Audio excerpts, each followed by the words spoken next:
समझिए कि हिंदू धर्म की परंपरा पर कितना बड़ा हमला हो रहा है और क्यों हिंदू धर्म के लोग इस तरीके से लाचार होकर के अपने प्रभु श्री राम के आदर्शों का नीलामीकरण देख रहे हैं। अरे बहन बेटियों के चेहरे पर पर्दा होना, बुर्का होना, हिजाब होना, दुपट्टा होना, घूंघट होना, इसका क्यों विरोध? विश्वविद्यालय के अंदर जहां छात्रों को अपने रोजी रोजगार के सवाल पर मंथन और चिंतन का आयोजन करना चाहिए, विश्वविद्यालय के अंदर हिजाब और दुपट्टा पर लड़ाई होने लगा। आप समझिए आपका देश कहाँ जा रहा है। किसी तार्किक आदमी से बात करेंगे तो वो अपने तर्क के आधार पर बतियाएगा ना, वो बेहयाई नहीं बतियाएगा, निर्लजता नहीं बतियाएगा। और दुपट्टा खींचोगे चीर देंगे, हिजाब खींचोगे टांग पे टांग रख करके चीर देंगे। कोई माई का लाल अगर मेरे बहन बेटियों को नंगा करने का प्रयास करेगा काट डालेंगे। कोई मतलब नहीं है। जो लोग उस वीडियो को नहीं देखें उसको देखें, उस बेटी के जज्बात को देखें, उस बेटी की हिम्मत को देखें। हम आप तो यहाँ बंद कमरे में बात कर रहे हैं, मुंह पे कालिख लगा करके आत्महत्या करना चाहिए। ये नामर्दों की पहचान है। मैं खुद नामर्दों की पहचान में आ गया। अब हमारे देश की बहन बेटियों को दुर्गा और काली बन के देना होगा। मेरी बहनों, हम लोग एकदम लाचार और बेबस हो गए क्योंकि हम लोगों के साथ पुलिसिया उत्पीड़न हो रहा है। आप अपनी इज्जत बचा लो, मैं आपसे हाथ जोड़ के कह रहा हूँ। कोई आपको बचाने वाला इस देश के अंदर नहीं है जब तक भारतीय जनता पार्टी की सरकार। ये जय श्री राम का वो परिचय कहाँ से हो गया भारत के अंदर? और जो लोग जय श्री राम को नहीं मानते हैं शायद वही लोग चुप हैं। अगर जय श्री राम को मानने वाले लोग होते हैं तो इस जुर्रत को करने वाले लोगों को नोच नोच करके खा जाते। दोस्तों एक बार फिर से हमारे साथ सामाजिक कार्यकर्ता बनारस वाले मिश्रा जी, जिनका नाम हरीश मिश्रा है, वो हमारे साथ हैं। और आज हम जानना चाहेंगे कि कर्नाटक में पिछले कुछ दिनों से लगातार ऐसे घटनाएं वायरल हो रही है जहां पर जो महिलाएं, जो लड़कियां हिजाब और बुर्का पहनती है उसको लेकर के विवाद जो है लगातार बढ़ता जा रहा है। कल ही एक सोशल मीडिया पर वीडियो वायरल हुआ है जहां पर एक लड़की जो है वो स्कूटी से अपने कॉलेज पहुँचती है, जिसके जो कि बुर्का पहने हुई थी। और जब वो अपने कॉलेज के अंदर जाने लगती है तो कुछ भगवा गमछा पहने हुए लड़के वहाँ पहुँचते हैं और हुटिंग करना शुरू कर देते हैं, जय श्री राम का नारा लगाने शुरू कर देते हैं। और कहीं ना कहीं उसके रिएक्ट में वो लड़की भी अल्लाह अकबर का नारा लगाने लगती है। तो हमारा सवाल मिश्रा जी से ये है कि कॉलेजों के अंदर इस तरह की घटनाएँ क्यों बढ़ रही है? इसके पीछे कोई राजनीतिक कारण तो नहीं है? देखिए, पूरी तरीके का जो प्रकरण है वो 5 राज्यों में जो चुनाव है, उत्तर प्रदेश है, उत्तराखंड है, तमाम जो 5 पंजाब है, 5 राज्यों में चुनाव है। भारतीय जनता पार्टी का ये पुराना एजेंडा है कि जब भी चुनाव आवे तो कभी टीका पर, तो कभी टोपी पर, तो अब हिजाब पर आ गया है। मामला इस बात का नहीं है, मामला इस बात को आप समझिए कि देश में बहुत पुराने दौर में बहन बेटियां अपनी पल्लू को, अपने चेहरे को, अपने बातों को, वो चेहरे को हमेशा ढक के रखती थीं। भाई ठीक है, मुस्लिम महिलाएं जो है हिजाब से अपना चेहरे ढकती थीं, अपने लाज को रखती थीं। तो घरों में एक होता है ना पर्दा नाम सुने होंगे। लोग कहते हैं कि अरे घर का पर्दा, घर को पर्दे में रखा करो, भोजन को पर्दे में रखा करो, बेटी को पर्दे में रखा करो, सोने को, धन को पर्दे में रखा जाता है। ये पुराने लोगों का कहावत है और इसी परंपरा पर भारत देश चलता है। बहन बेटियां हिजाब में हैं माने, तो ये उनको बुरा लग रहा है। हिंदू लड़की भी तो पल्लू दुपट्टा पहन के चलती है। आप बताइए, हिंदू घरों की जो महिलाएं हैं वो भी तो घूंघट में रहती हैं। ये एक संस्कार है, ये एक सभ्यता है, ये भारतीय सभ्यता है महिलाओं के प्रति, बहन बेटियों के प्रति। अच्छा, इसको खींच कौन रहा है? आप ये समझिए, इसको खींच, हिजाब के खिलाफ किसने आंदोलन चलाया? भारतीय जनता पार्टी, जय श्री राम के नारे के साथ। आप समझिए कि हिंदू धर्म की परंपरा पर कितना बड़ा हमला हो रहा है और क्यों हिंदू धर्म के लोग इस तरीके से लाचार होकर के अपने प्रभु श्री राम के आदर्शों का नीलामीकरण देख रहे हैं। अरे बहन बेटियों के चेहरे पर पर्दा होना, बुर्का होना, हिजाब होना, दुपट्टा होना, घूंघट होना, इसका क्यों विरोध? आप इस हिंदुस्तान के अंदर खड़े होकर के मुस्लिम बहन बेटियों के चेहरे से हिजाब उतारना चाहते हैं। उसी तर्क का जवाब देते हुए कोई मुस्लिम जो कहे कि नहीं घूंघट हटाओ, कोई दुपट्टा खींचने के लिए बात करे। तो अब देश में यही हो गया कि बहन बेटियों को नंगा करें। इसी पंचायत चुनाव में योगी आदित्यनाथ के गुंडे जो भारतीय जनता पार्टी में हिंदू धर्म के रक्षक होते हैं, हिंदू धर्म के बेटी को नामांकन नहीं करने के लिए पल्लू खींचे थे, याद होगा, बड़ा तेज वायरल हुआ था। ये भारतीय जनता पार्टी के लोग बहन बेटियों के साथ, और मैं अपने देश के बहन बेटियों से कहना चाहता हूँ कि ठीक है 50% पुरुष है इस देश के अंदर, 60% अगर पुरुष है तो 40% हमारी बहन बेटियाँ हैं। अब उनको अपने सम्मान को लेकर के आगे आना होगा, किसी राजनीतिक दल को ठेका नहीं दे देना है। भारतीय जनता पार्टी हिंदू धर्म का जबरिया ठेका ले रहा है और वो बहन बेटियों के साथ गलत नीयत के साथ, गलत सोच के साथ अभद्रता कर रहा है। अरे ठीक है, बहन बेटियों के सवाल पर तो राजनीतिक दल नहीं दलों का पैरवी तो नहीं करना चाहिए। अगर यही काम किसी कांग्रेस के नेता ने किया होता तो क्या मैं उसका समर्थन करता? पत्रकार नहीं करता।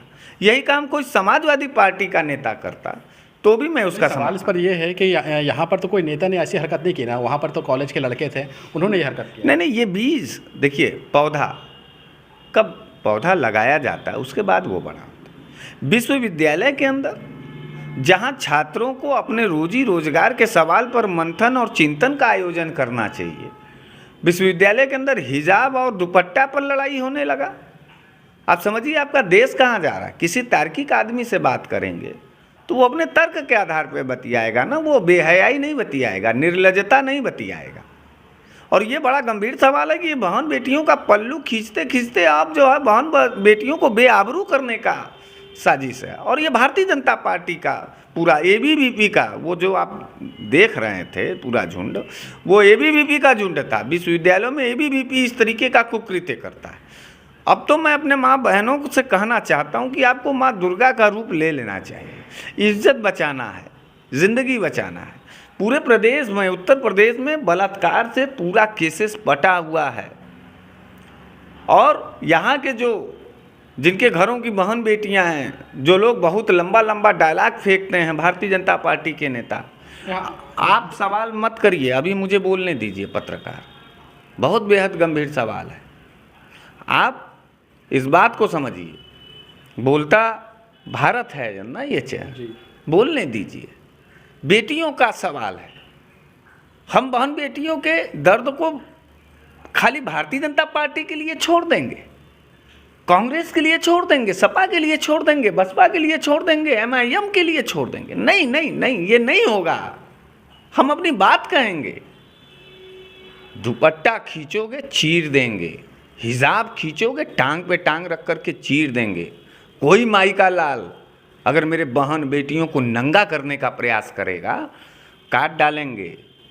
कोई मतलब नहीं है हमको। आप उकसा रहे हैं? उकसा नहीं रहे, तो क्या बहन बेटियों को नंगा होने दें? आप तो फट से बोल दिए कि आप उकसा रहे, क्या करें? आपको दर्द नहीं हुआ? नहीं जी, बिल्कुल दर्द हुआ। जय श्री राम ने कहा था, रामायण में कहीं दिखा दीजिए कि बहन बेटियों को नंगा करो। एक दूसरा पक्ष है जो कहता है कि जो महिलाएं बुर्का और हिजाब में रहती हैं उनका शोषण होता है, उनको वो आज़ादी नहीं मिल पा रही है जो उनको मिलनी चाहिए। ज़बरदस्ती उनको बुर्का और हिजाब पहनाया जा रहा है। कोई लड़का वहाँ पर अल्लाह अकबर लगाया था नारा, वो वीडियो आप देखे थे ना, कर्नाटका का। उस लड़की को सलाम है। और मैं अपने हिंदू धर्म के बहन बेटियों से कहना चाहता हूँ कि जो लोग उस वीडियो को नहीं देखें, उसको देखें, उस बेटी के जज्बात को देखें, उस बेटी की हिम्मत को देखें। हम आप तो यहाँ बंद कमरे में बात कर रहे हैं, मुंह पे कालिख लगा करके आत्महत्या करना चाहिए। ये नामर्दों की पहचान है। मैं खुद नामर्दों की पहचान में आ गया। फिलहाल मैं बोल तो रहा हूँ, लेकिन उनके की तरह नहीं हूँ जो बहन बेटियों के आबरू पर हमले हो रहे हैं और वो बैठ करके भारतीय जनता पार्टी और धर्मवाद का खेल खेल रहे हैं। देखिए, जब बुखार आपको है ना, तब मैं ढेर सारी दवाई बताऊँगा, लेकिन जब बुखार मुझे होगा ना, तो मैं भी दूसरे की दवाई के बारे में इंतज़ार करूं। यही काम हो चुका। भारतीय जनता पार्टी कभी भी बहन बेटियों को इज्जत की निगाह से नहीं देखा है। गंदे लोग हैं ये, ख़त्म लोग हैं।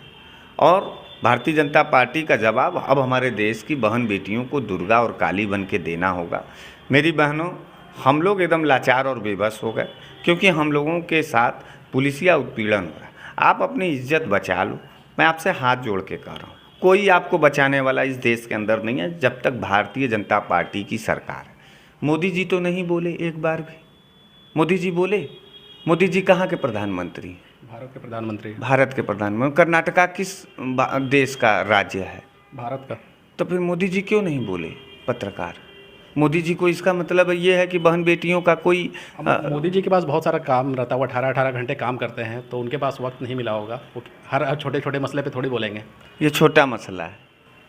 बहन बेटियों को हिजाब खींचना, दुपट्टा खींचना, बलात्कार करना, गर्भवती महिला के पेट पर लात मारना। इसी पंचायत चुनाव में नामांकन करने वो महिला जा रही थी, उसके पेट पे लात मार रहे हैं ये भारतीय जनता पार्टी के लोग, और कह रहे हैं कि हम धर्म बचा रहे हैं। अरे जो बहन बेटियों की इज्जत और आबरू को नहीं बचा पाया और ना बोल पा रहा है, वो धर्म बचाएगा यार?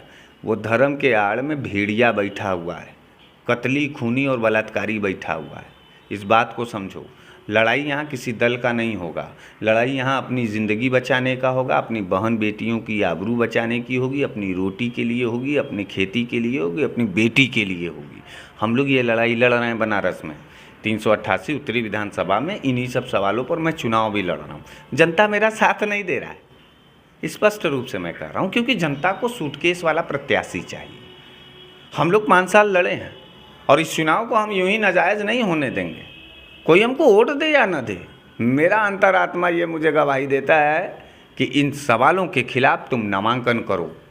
एक जज्बा, एक लकीर खींचो और बताओ कि तुम्हारे जैसे नामर्दों के शहर में एक ऐसा भी मर्द होता है जो सवालों पर चुनाव लड़ तो रहे हैं। हिम्मत हो, जुर्रत हो, कुछ करके दिखा दें। तो बात ये है। अगला सवाल हमारा ये है कि अब सरकार का भी इसमें पक्ष आ गया। सरकार कह रहे हैं कि बहुत सारी राजनीतिक पार्टियां अपनी राजनीतिक रोटी सेक रही है, तो आप भी चुनाव लड़ रहे हैं, तो आपके ऊपर भी तो ये आरोप लगेगा। नहीं, हम कहें, हमने भिजवाया कर्नाटक में जय श्री राम का नारा दे करके। किस दल का भगवा ले करके और उपद्रवी कार्यकर्ता किस दल के हैं? पूरे देश में तो लोग जानते हैं, देश को तो छोड़िए विदेशों में भी लोग जानते हैं। हिंदू रक्षक दल, विश्व हिंदू परिषद, भारतीय जनता पार्टी, बजरंग दल, तनी क्या क्या दल, सब दल तो बना है खाली धर्म वो करने के लिए। और धर्म क्या कह रहा है इनका? बहन बेटियों का हिजाब खींच लो, नंगा कर दो, दुपट्टा खींच लो, घूंघट उठा दो। इतना गिर गए, इतना नीच हो गए, इतना पागल हो गए राजनीति में। राम कहे हैं?